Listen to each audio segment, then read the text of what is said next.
मेरा नाम कनक है। मैं आज सुबह से ही बहुत उदास और परेशान थी। माँ के बार बार पूछने पर भी उसने कुछ नहीं बताई। वो अपने कमरे में सुबह से ही घुसी हुई थी। आज उसने अपना फोन भी बहुत ज्यादा इस्तेमाल नहीं किया था। दोपहर का समय था, घर में लंच की तैयारी चल ही रही थी। सुशीला खाना टेबल पर लगा ही रही थी कि उसके घर की डोरबेल बजती है। प्रेम, जरा देखना कौन है दरवाजे पर, मेरे हाथ में खाना है, सुशीला ने अपने बेटे से कहा। रुक प्रेम, मैं देखता हूँ, कहते हुए राकेश दरवाजे की ओर गया।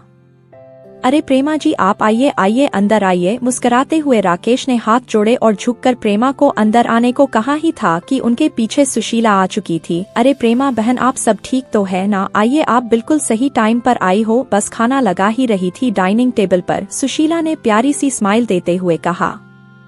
हाँ वो सब तो ठीक है सुशीला, मैं यहाँ कोई खाना खाने थोड़े न आई हूँ। अंदर आते हुए प्रेमा ने थोड़ा सा जोश दिखाते हुए कहा। क्या हुआ बहन जी, आप तो नाराज हो रही हो, कोई बात हुई है क्या? राकेश जी ने प्रश्न सूचक निगाहों से देखते हुए प्रेमा से पूछा।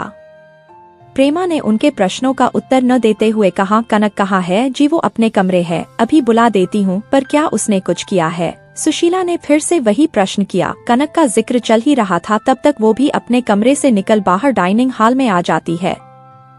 नमस्ते आंटी जी, कनक ने अपने सर पर चुन्नी करते हुए प्रेमा को विश किया। नमस्ते, तू ठीक है कनक? पर ये बताओ, तुम कल से सूरज से बात क्यों नहीं कर रही हो और अपना फोन क्यों बंद करके बैठी हो? प्रेमा ने कड़क तेवर में कहा।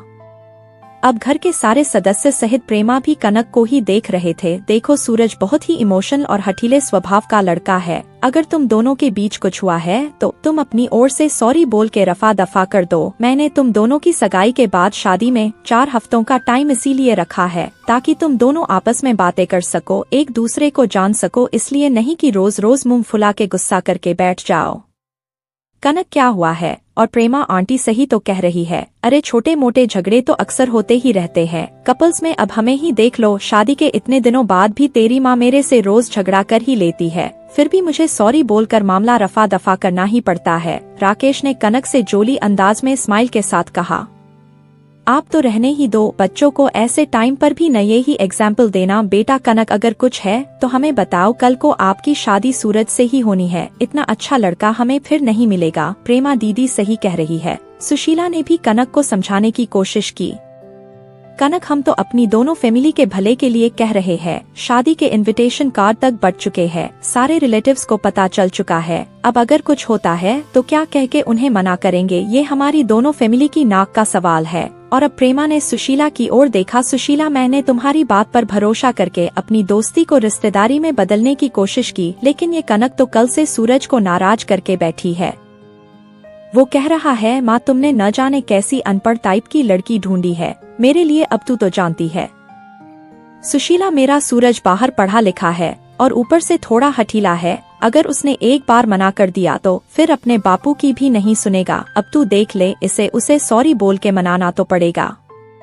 अब कनक कुछ बोलती उससे सफाई पर वही बैठ गई। कनक की छोटी बहन डॉली बोल पड़ी। दीदी क्यों सॉरी बोलेगी जब उनकी कोई गलती ही नहीं है? सॉरी तो आपको और आपके बेटे सूरज को बोलना चाहिए। डॉली की बात सुन के सब हक्के बक्के और हैरान होने लगे। क्यों डॉली, ये क्या कह रही है तू? हाँ मैं सही कह रही हूँ। कल रात को सूरज जी वीडियो कॉल पर दीदी को सारे कपड़े उतारने और उनकी न्यूड फोटोज देने की डिमांड कर रहे थे, और जब दीदी ने ये सब करने से मना कर दिया तो अनपढ़ गवार का ठप्पा लगा के मुंह फुला लिया। यही पढ़ आई की है क्या? उन्होंने बाहर जाकर डॉली ने रौब झाड़ रही प्रेमा को उल्टा कटघरे में खड़ा किया।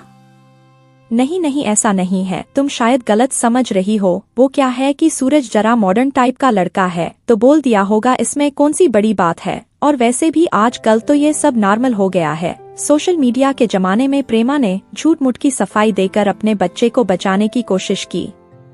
अभी तक शांत और माँ के गले लग गई थी। आप सही कह रही थी प्रेमा जी कि ये हमारे दोनों परिवार के लिए इज्जत और नाक का सवाल है, पर अब सोचने वाली बात यह है कि नाक किसकी कटी है, ये आपके परिवार की या हमारे परिवार की है। अगर आपको किसी भले घर की लड़की के न्यूड फोटो मांगना आधुनिकता और नॉर्मल लगता है तो ये काम आपको मुबारक हो, ये सब हमसे तो न हो पाएगा। राकेश जी ने अपने दोनों हाथों से अपने आंसू साफ किए और फिर प्रेमा के आगे हाथ जोड़ लिए।